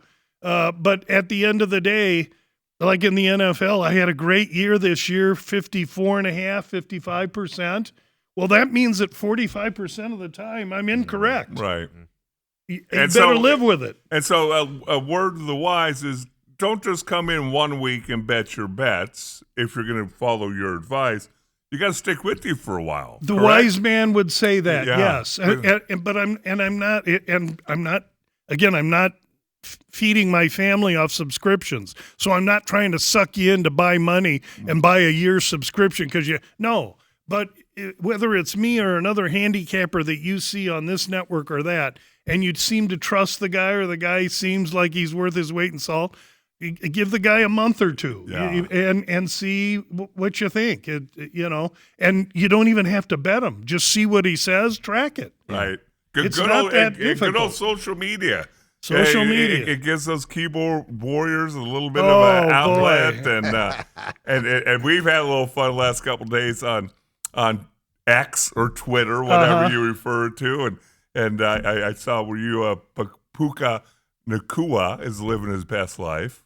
Well, you know what? Hey, he's a handsome young kid. He's a pro athlete. He's got money in his pocket. Yeah. He can travel. Yeah. He's also in a position to be selective. Yes. And maybe sometimes maybe not so selective. Volume doesn't hurt a guy either. And so there's a picture of Puka and his maybe girlfriend, maybe not, whatever. Yeah. And then Lou and I got going a little bit, and when we were that age, there's no social media. So thank goodness there's no tracks or record of what went on. In 2002, I was in the real estate business in Omaha, and they sent me to L.A. I was working with a big national real estate. I don't mind saying them, but I don't need to. Okay. Big, huge corporate real estate powerhouse. And we went to this big, huge seminar thing with young brokers from all over the country. There were probably 50 of us at this thing. And towards the end of the 4-day experience, we're all sitting around one night after all the work was done and before dinner, and there was like a hot tub and a pool, and everybody was hanging around. We were, talking and commiserating. There was more than just this going on, I'll say that. And so at one point in time, There was a kid over here from San Francisco on the other end of the pool, and he had this portable camera. He had this disposable camera, and he's snapping shots, and he's got me in a couple shots that if someone saw would. I'm Googling it now. You'd have some explaining to do. I was in a compromising position. So they were in the hot tub, and they all go run into the swimming pool. Yeah. And old Uncle Louie just wallowed right over there and kicked that phone right in the hot tub. And when he got back, saw that thing floating around there, I was the only one there, and he looked at me. He was so hot. And I just told him about Uncle Louie don't deal with no evidence. Ain't no evidence when you're dealing with Uncle Louie. Sorry. He's like, I had all my pictures from all my. Sorry. Yeah. Oops. My bad. So that's what I think of social media. Yeah. Yeah. Lessons to be learned on that story right there. From old wise men. So it's obviously Olympic hockey going on. You know, you talked last week about your futures on the NFL, but college baseball's obviously started here as well. ASU's 4-0. I just want to point that out, Lou, for no particular reason. 4-0. Good for them. Hey. No, I'm just going to say Arizona's 0-4. I just wanted no particular reason. No particular reason. Oh, no problem. I would I bet you a handshake at the end of the season that ASU's not within 4 games. No, I'm not sold on their pitching staff yet. What we're dealing with there. But UCLA is still number one. They're actually 2-1 on the season. On that. So do you watch college baseball now, or you just look at it too early? As you get on the side, exactly. Too early. I'm going to let them be for a little while. Once we get to where they start conference play, I'll look at the series each team's playing, especially in the SEC, because those are competitive series. UCLA is not going to have a lot of competitive series. That's the problem, right? That's especially early. The issue with them, but they were there last year. They got good pitching. They're one of the future positions that I released it. I think 25 or 30 to 1. You'll have to look at the webpage, but it's just too early. But each year I start it earlier and earlier, and I enjoy it more and more. These kids are fit. They play for pride. They hustle every play. There ain't no attitude like in the Major League Baseball, and so for that reason, I think college baseball is only going to continue to grow. I got a question about that. So obviously in years past, basically you throw a dart at an SEC team and has a chance of going to the College World Series. Yeah. With UCLA, USC, and Oregon and whatever going to the Big Ten, has the Big Ten become a little bit more of a player when it comes to going deep into the playoffs in college baseball? That's a great question, and they have. And the reason they have, not necessarily Oregon and Oregon State, but UCLA and USC, if you want to be a baseball player and you want to be on a college baseball team, just find out where Mason-Dixon is and go somewhere south. Right. Okay, because UCLA, they're playing baseball year-round outside. Might be brisk or cold, might lose a day to some rain. But believe me, in Boston College and in Rutgers and in Michigan, they're playing in gyms, and it's dynamically different. And last year, the SEC really underperformed huge in the College World Series and in the NCAA baseball playoffs overall. And a lot of the younger handicappers are, oh man, give me Coastal Carolina, give me this team, give me that team, and they're washed up. I'm heavy on SEC teams with my futures again this year. One other question, Big 12. How does the Big 12 stack up baseball-wise? I mean, they have good, solid teams, but they're all north of Mason-Dixon, Dale. I mean, again, Nebraska makes waves, and they do well until they get to regional action, and then they ship them to Texas Tech or Texas A&M or Georgia or Mississippi State, and then it gets tough. Oak State, good, solid baseball program coming back. They are south of Mason-Dixon, so that's a team you can consider. But you figure out who's south, baby. Okay. That's interesting. Really quick, just to clarify, this is last week's odds, so the numbers have changed, but UCLA 12-1 is what you had released last week. Okay, so Oregon State was the 30-1. Oregon State, and don't overlook Oregon State. That's a program. Yeah, 2-1 to start the season for Oregon State as well. Both of them lost in their final game of their opening series to get that one loss and everything. Yeah, to that effect, I mean, I know, doesn't matter. But. I don't want a team. A couple of years ago, Tennessee was like with one or two Yeah, I don't want a team undefeated. What's happening to the Cats in basketball right now is the absolute best thing. And Houston's gonna slap them around, and it's the best thing could happen for two reasons. Number one, if you're looking to bet the Cats, you couldn't bet them before the Kansas loss of 10 days ago because the odds were stupid. Now they're losing a few games. Everybody's questioning them, and they should be questioned. But the odds are going to get better. I took them to get to the Final Four. Okay. That's as much confidence as I'll ever have in U of A basketball. Why? Because they get beat by the Sisters of the Poor every year when they go rolling into the tournament. But that was when they were in the pack. And they were able to bloody everybody's nose and be somewhat undefeated or just a few defeats going into the tournament. What's happening to them here, playing Houston, playing Kansas twice? That's good. It's preparing them well for the tournament. Man. And they could do better this year because of that. Tested already. Yes, they've had their nose bloodied a little. Absolutely. So that's underway. It's exciting to see. And how's Bobby Hurley and the ASU Sun Devils, by the way, Steve? Now that since we're throwing that around, they won. They won the other night. Texas Tech. Did they? Yeah, they beat the team that Arizona couldn't beat at home. Oh, there we go. Yeah. You know what? You know what that tells me? Yeah. Let's have a couple more years of Bobby Hurley. Extend. Those are my favorite signs in Tucson. There's somebody that sits behind the broadcast booth that has a sign, and it's something like "Extend Bobby" or something like that. And it's like Arizona's not even playing ASU, and they still have that sign there, and stuff like that. No, trust me, they need it. Bobby Hurley needs to. I'll help him pack. I'll be on that moving service to help him back out there as well. But Arizona baseball is getting off to a tough start, but they are expected to have a rebuilding year. They kind of knew that going into it, and we'll just see where they end up at. But that ballpark is big. Huge. So, you can get some, if you can figure out some hitting, and ASU just has to get some pitching to stand up this year to see what they can do. Arizona State's the one to me, though, that could go make a run and make it to a super regional and that type of a run, depending on their pairings. They were so close last year, and their starting pitching let them down, and they're coming in with higher hopes on that side. I'd love to see it. They could be the one team to watch, at least in Arizona, to kind of hit there coming up. When I was growing up, USC with Devereaux, ASU with Brock, I think was the coach's name. Yep. I mean, they were there at Mississippi State with those damn cowbells. They were there every year, and it was when the ballpark was at Rosenblatt, and ASU would win 17-15. Yeah. But they were great teams, and if you were from Nebraska, the only thing you thought of when you heard Arizona was ASU. Right. Really, it's still that way. No, I don't think it is.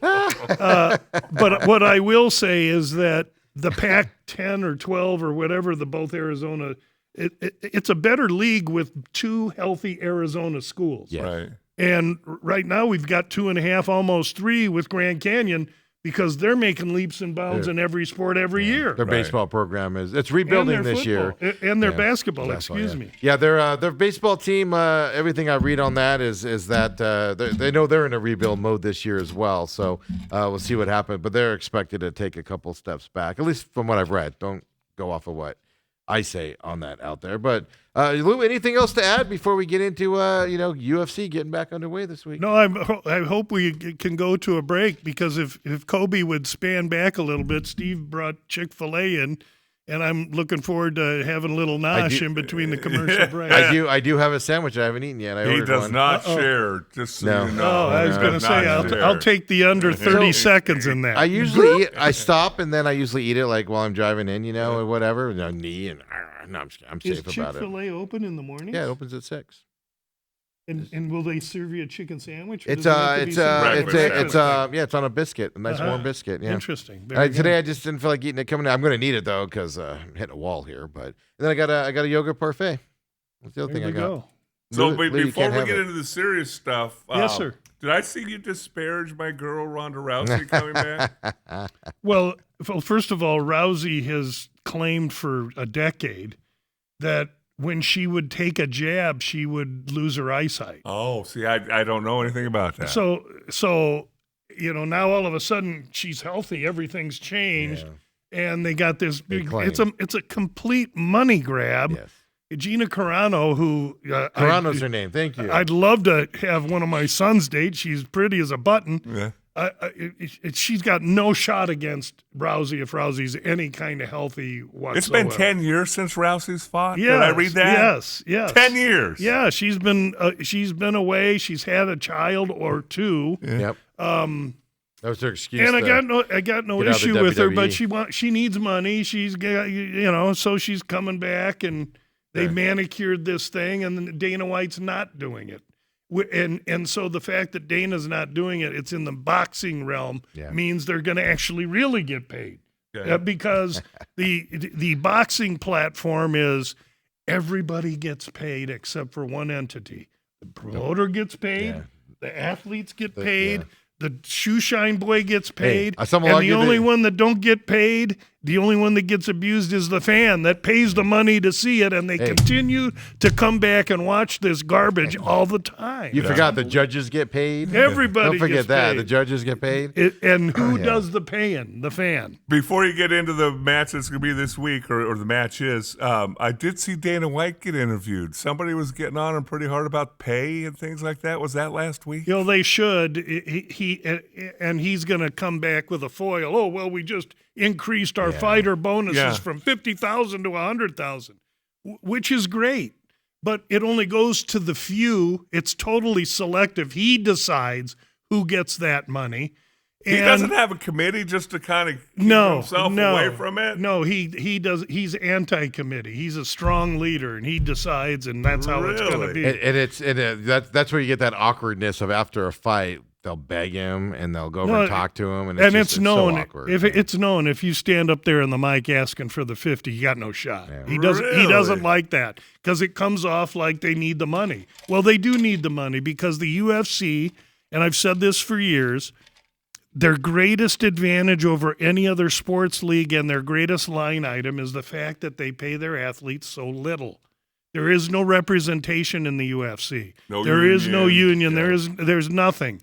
And so he can do as he wishes. And if I go to Dale, who's been a good earner for me for 7 years, but you make 30 to show up for a fight, 30 grand, right, and 30 if you win, and I want you to fight King Kong Bundy, and you say no, well, then I can shelve you for 6 months because you had the audacity to say no to me. You don't get to earn, and I'll take one of these kids I just brought in from the Contender Series who's so happy he'll fight for $3,000 and $3,000 because he's in the UFC and he wants to make a name, and he's going to show Dana what a company man he is. And so they use that Contender Series to bring cheap talent into the UFC to pressure the middle talent. And it's the middle talent from 10% to 85% that's getting squeezed because the top 15% do get their money. Right. But you got to have magnetism and lightning in a bottle. Yeah. And so it's hugely unfair to the athletes, but it is what it is. It's the same thing that the NFL did there for a long time. The fact that your top 10%, your top 10%. Yep. It's the quarterbacks that are going to be making wide receivers your stars. That's right. And then you have your rookies. And what they did was they squeezed out the 5 to 10-year veterans. You'd rather have 3 rookies on the team than one backup offensive lineman or one backup who's on his second contract making real money. Yeah, and they squeeze them out. It's funny or crazy how that works. At least the NFL has representation now, and there's levels. You've been here this long, you got to get paid this. Yes. They have parameters in place. And benefits and yes. And yes. And there ain't no and in the UFC. Okay. It's do what I say and jump, and you say how high. Wow. That's how it is. Wow. So I tell you what, let's take our break. Come on back. We'll talk UFC, and enough of that money grab. I agree. I tend to agree. I've discussed Lou has on Ronda Rousey coming back. But I kind of turned on her with her WWE stint and, how she kind of ruined that experience. Well, Carano's just as guilty. I'm not just going to paint Ronda to be the No, you're absolutely right. And then Netflix, May 16th. It's going to be like, what's his name that does those boxing things, Jake Paul? Yeah, and it's just all right, whatever, man. Take it seriously or don't. But anyway, we'll come back, talk the serious stuff out there. UFC Fight Night coming up this week. Toyota Center. Houston, Texas. Come and join us. We'll talk about it.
Welcome back to the main event, Steve's show.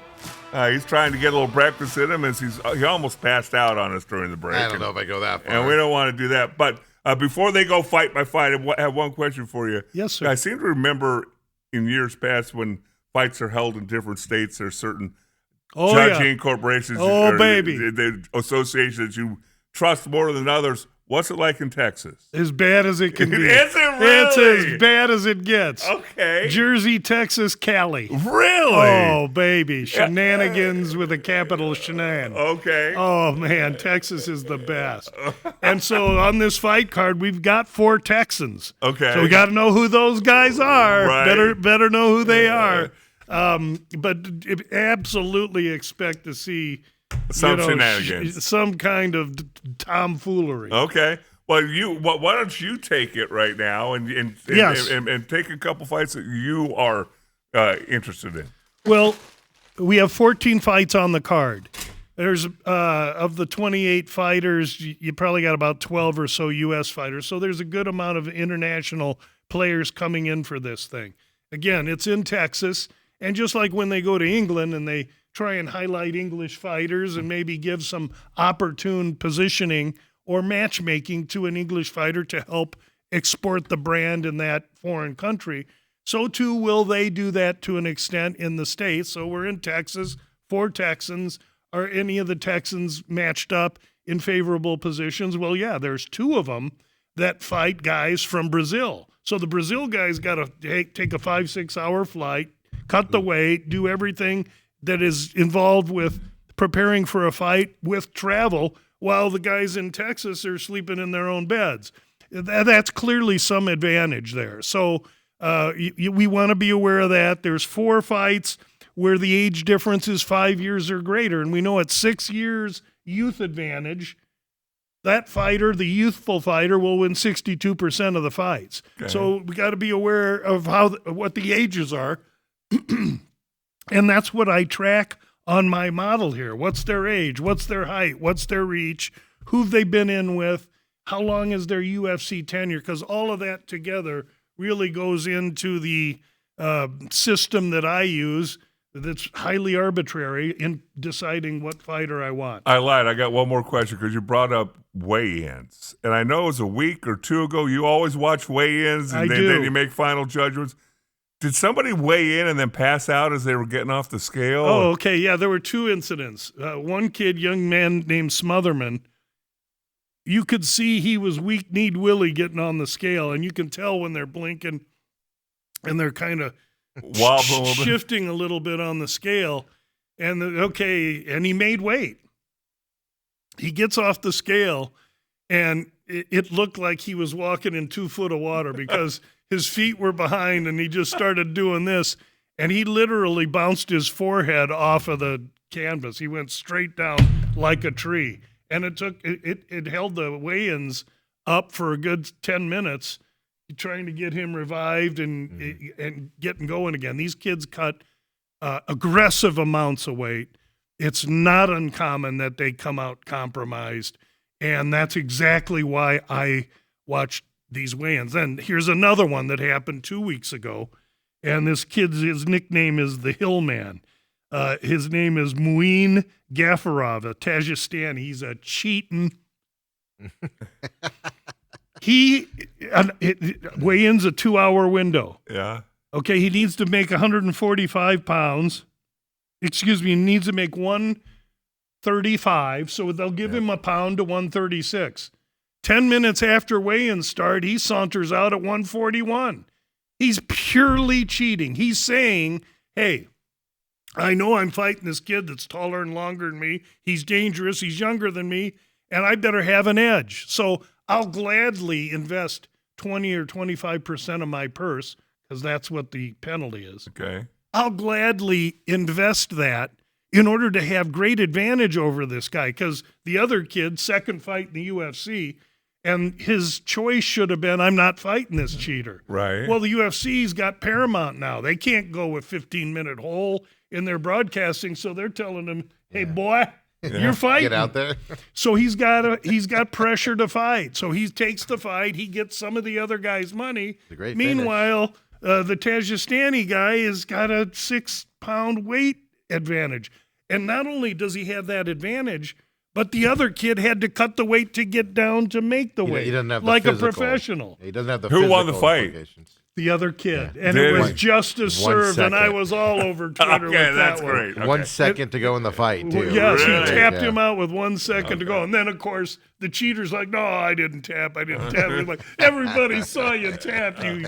Anyway, we need to fix some of the penalties in the UFC to create more detriment. Eye pokes is the other one. Weight misses is those are the big two.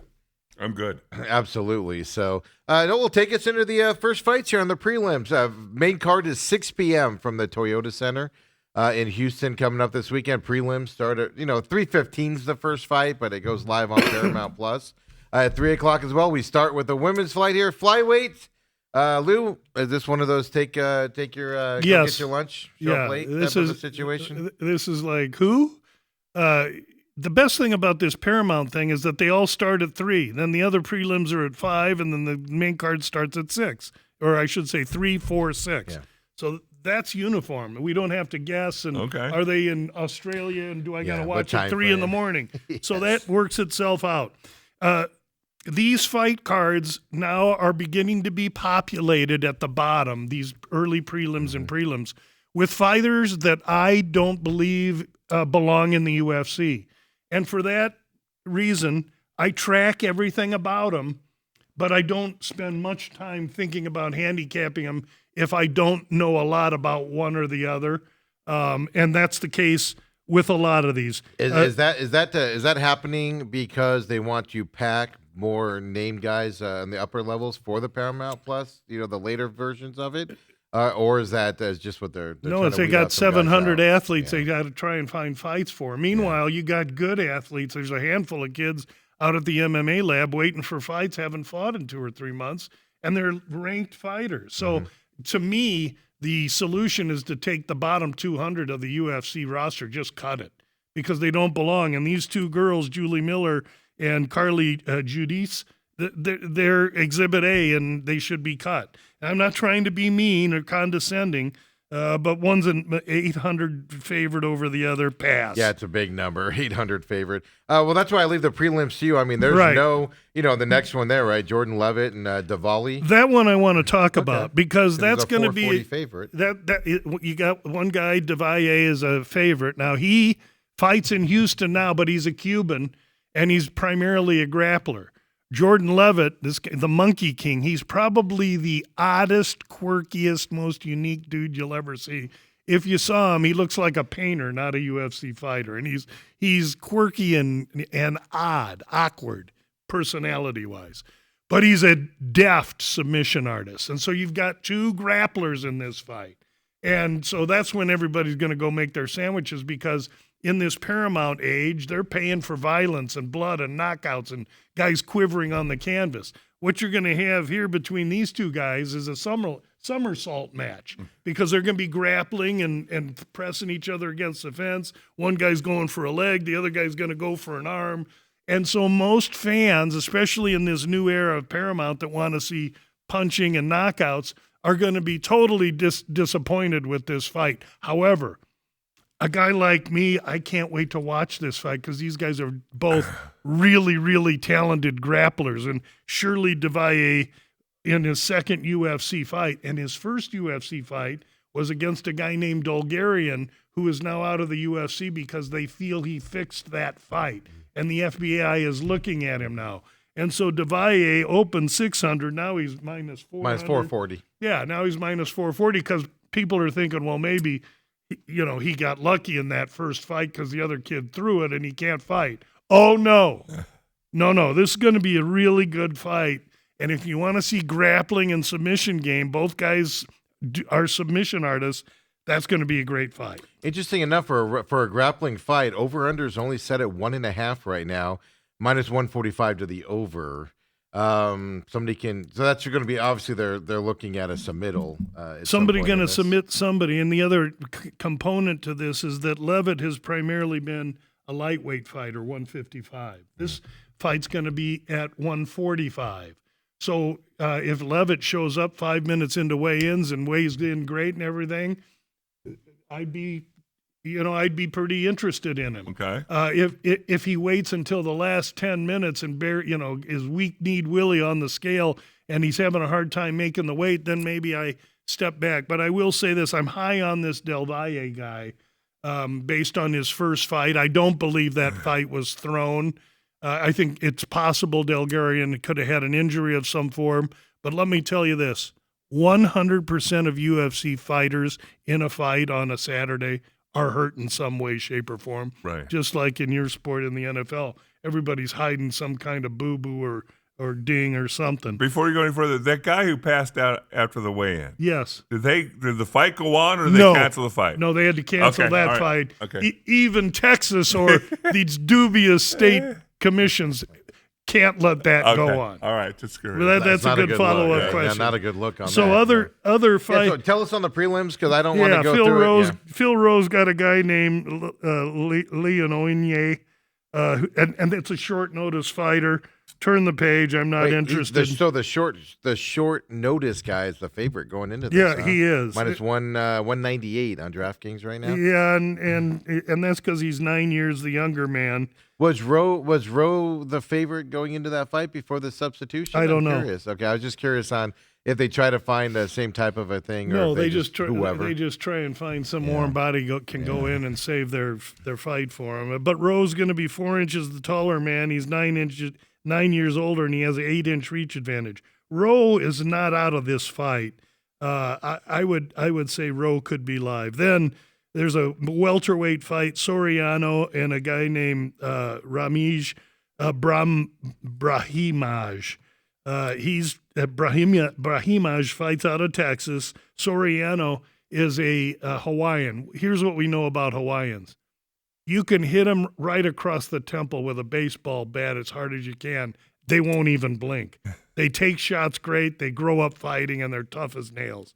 And so this fight between these two should be an awesome fight with a Texan that's won his last 4 going against Soriano. That's a fight you want to watch because there'll be some action. It'll be the opposite of what the first Levitt and Devalle give you. Over under is 2.5 on that. Minus 180 to the under for that fight right now. Yeah, and, somebody.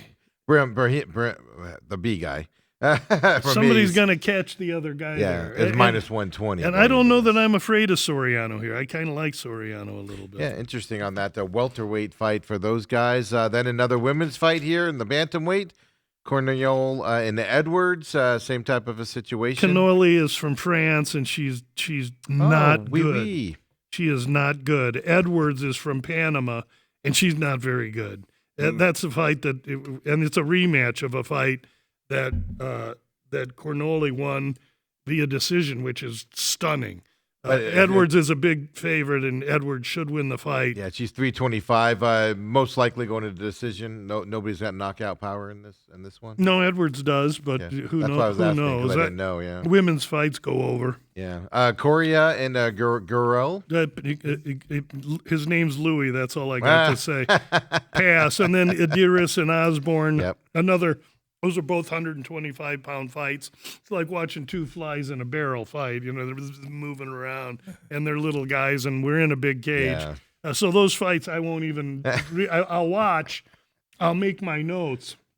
But these are fighters that I would think Garuli's going to lose this fight to Correa, and he's out. So, So one of those fights. Over under on that one's 1.5, by the way. Minus 210 to the over here for that, just so that Osborne, because it is two small guys in that big cage. So well, they have a lot of Osborne room and to run around. Adiris, that's a different fight, and that's where one is Oh, probably I'm sorry. going to get. I was looking at the wrong one. You're absolutely That's right. okay. I That apologize. one will get knocked out there. Osborne's got some flash, but he's chinny. And Adiris, I just don't know enough about. So that'll be a due diligence fight for me. So we get to the last fight on the prelims. Mm-hmm. And I just can't wait to watch this fight. This fight is going to be killer. You got a complete crazoid named Carlos Leal. He fights out of the Fighting Nerds. And he's from Brazil. He's shipping up to fight. Fighting Nerds? The Fighting Nerds. Okay. It's a team of guys, and they wear glasses and they have tape here. And they're killers.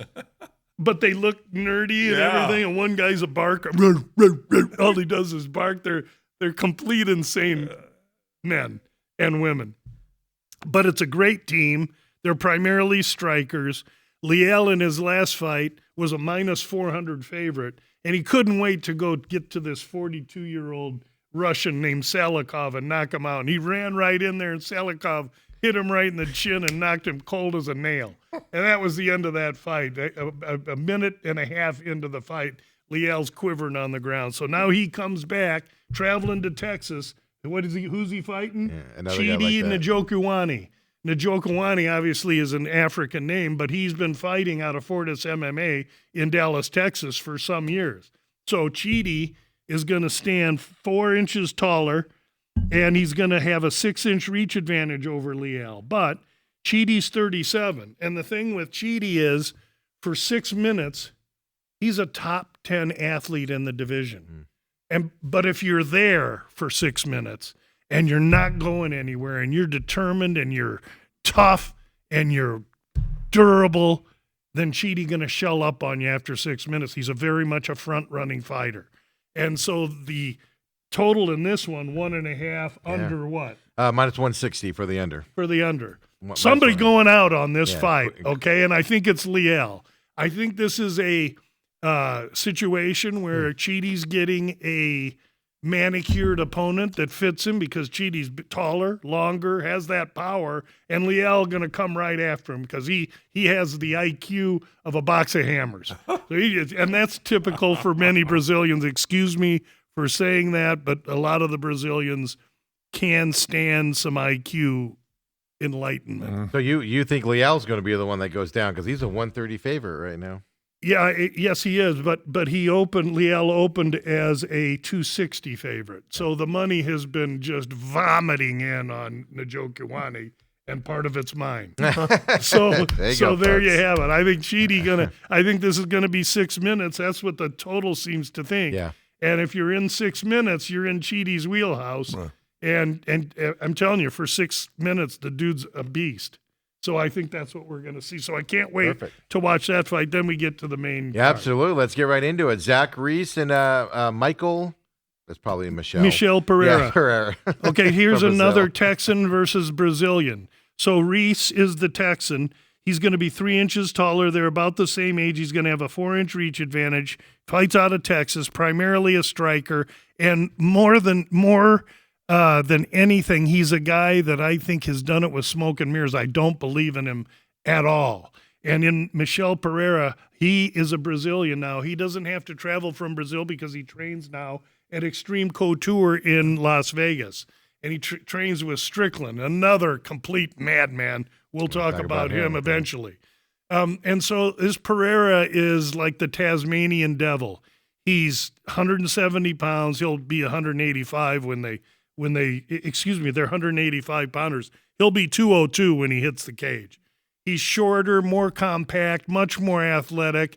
He's violent as he can be, but IQ he makes questionable decisions. And so you're going to have Reese that's going to want to kind of keep distance and measure Pereira as Pereira comes in to attack. And Pereira is going to come in and attack, and I think Pereira gonna beat the bejeebies out of Reese is what I think. He's about 100 minus 148. 155 right now. Yeah. So that's a fight that again you want to watch because it should be blood and action. Over under is 1.5 minus 135 to the under. By the way, also. Yeah, so I they're think saying Pereira going to get him.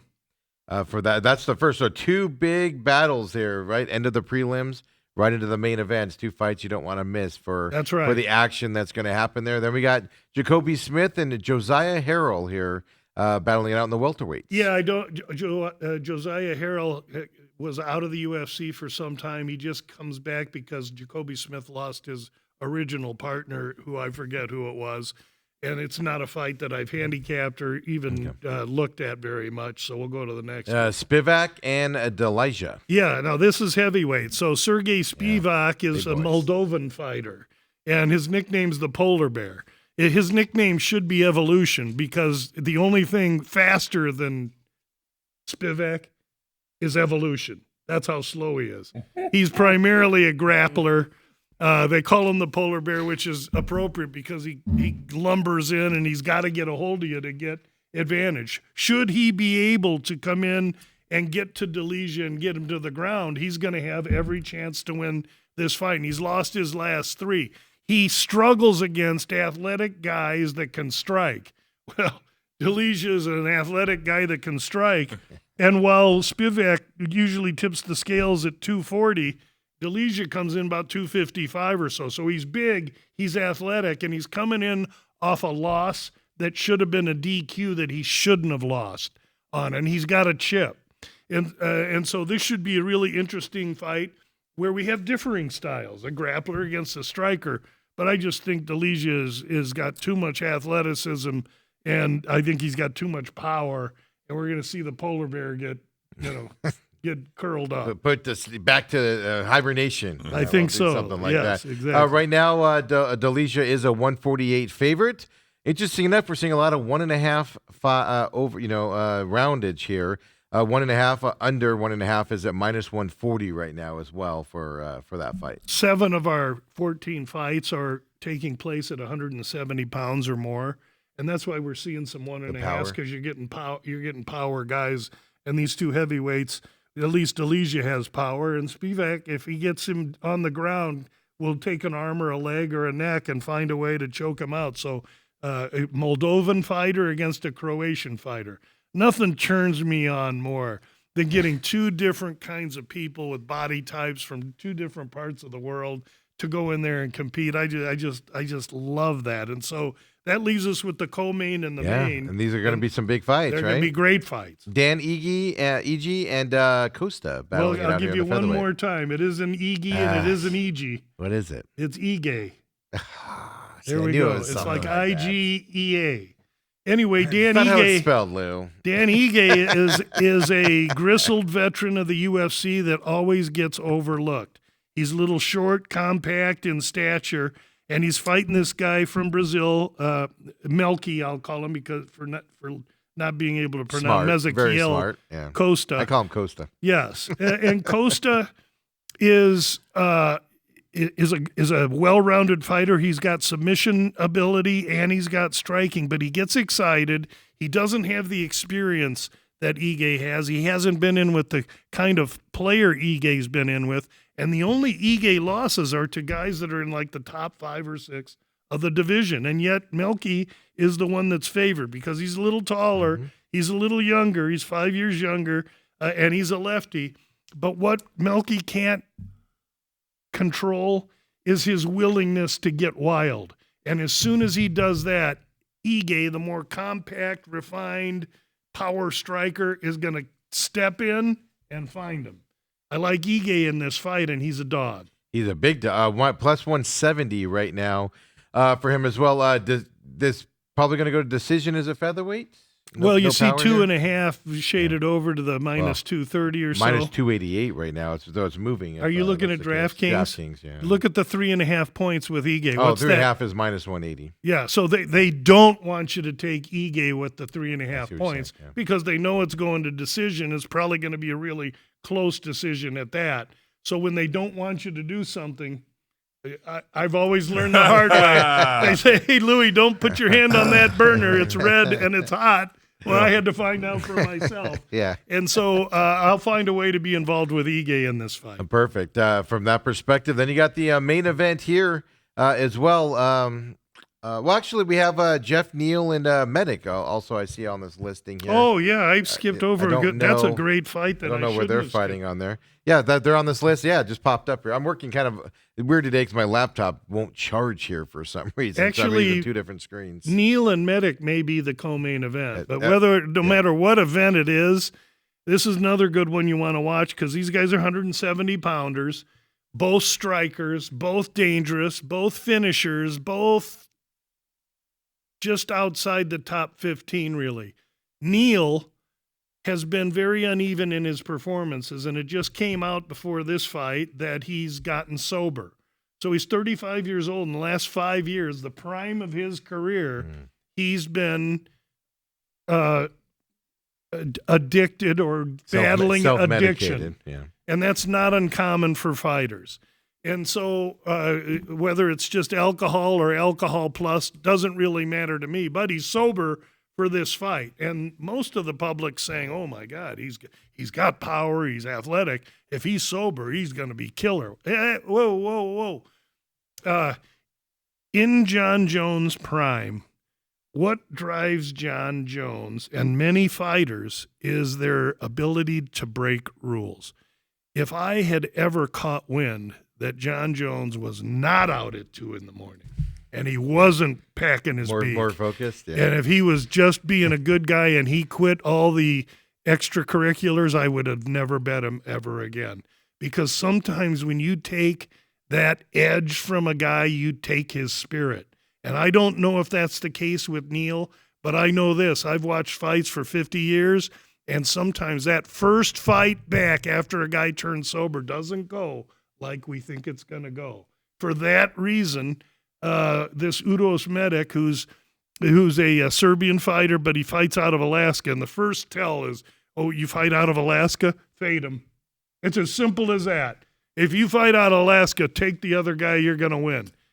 But Medic has evolved. He's got some power. These two are going to go after it, and they're going to throw down. I think Medic could be live here. He's an underdog. Explain that. I mean, well, why? Alaska. It's cold. I don't know. Really? I don't know, but if they fight, it's probably because nobody lives there and there's not a lot of fighters up there, and so the competition pool is shallow. Okay. That would be my educated response. He's plus 180. Medic is right now plus 180 going to this over-under, 1.5 again, minus 195 to the under for this fight. Yeah, also, right where it opened. So this fight hasn't seen a lot of line movement, but it'll be a great fight. And the winner will get propelled up into maybe 15 or 14, and the loser will have to go back to work. It is interesting you said that about getting clean and all that is because I actually believe in that. If you fight one way and you have success or do anything in life one way with success, like a painter, if you're medicated as a painter and you have all the success, well, you get off all that stuff and all of a sudden your stuff's not as good as anymore, So I'm a big believer in that. I think there can be reaction time, and for again, it's like you're cheating, and I've lived hard and fast. I've been out late at night, and I know that if you were to have taken that away from me, you would have taken some of who I am away from me to an extent, and I think that's how I view this. Well, my thing that I question here is when you're under substance that you get hit a certain way, it feels a certain way. Then when you're not on something and you get hit a certain way, it might actually hurt and you might not like it. Yeah, That's knows? what I would worry about. In my experience, the short-term effect isn't the same as what the long-term effect might be. Okay. And then you got the main event here. This is going to be a doozy here with Strickland. You got Sean Strickland and Anthony Hernandez. Yeah, I mean, go to YouTube and just put in Sean Strickland Media Day, and you can listen to some of the stuff he talks about. He is the most politically incorrect dude you'll ever see in your life. That is the most politically way you could have put that. Oh my God, he is the king of cringe. Mm-hmm. And he goes and he goes and he goes. And so before we handicap the fight, we have to understand that, like in Australia, they were on the beach or something, and some guy came up to him yapping and said, "Come on, you can hit me." So Strickland hit him and hurt him, and there was a to-do. And so I fully believe that the UFC views Strickland as a wild card and a potential damaging influence to their brand. And so if that's who you are, you better be really, really good, or things may not fall your way, if you know where I'm kind of going with this. Now, as far as the fight game is concerned, Strickland is a dude that's a pure fighter.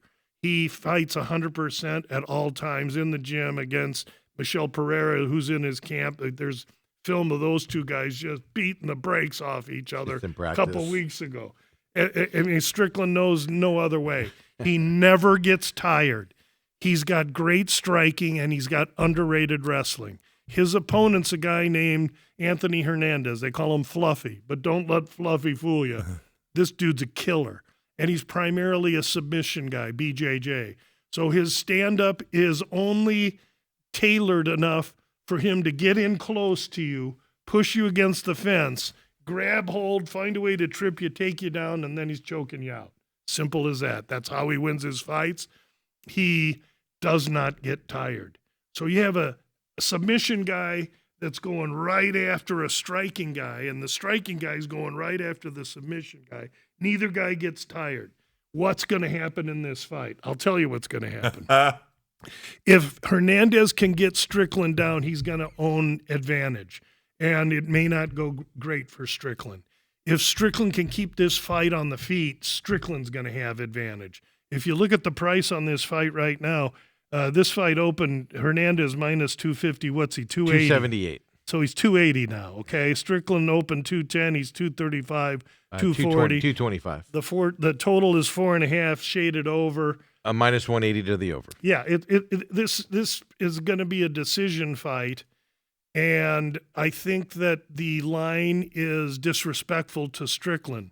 The issue is that this is Texas, and you can have some funny stuff happen in Texas. The UFC, I don't think, is Strickland's best friends. So there's some nebulous outside impetus that may make it hard for Strickland to win a really close decision, I think. They want Fluffy to advance here. They don't need and don't want Strickland. Again, YouTube his interviews, and you'll understand why immediately. He can't help himself. But that being said, on DraftKings currently, for a fight that's lined 4.5 over minus 180, the points handicap is 9.5. Strickland's getting 9.5. Just to be clear. 8.5 right now. Okay, that just changed this morning because I bet it. I apologize. 9.5. Old man eyes. I'm sorry, Lou. There you go. The points handicap is 9.5. This is a 5-round fight. Right. So if Fluffy comes out and just dominates Strickland, and I don't think that's going to happen, but if he did and he won 4 rounds and Strickland only won 1, that would be 48-45 on 3 cards. What's that a total of? 9. I'm getting Strickland in 9.5. So in order to win that fight, Fluffy's either going to have to win every round, and I don't think that happens, or he's going to have to submit him or stop him, and that could happen. I don't think it's going to happen. So I released this morning on Twitter, you'll see a Strickland plus 9.5 minus 125. That's my bet on this main event.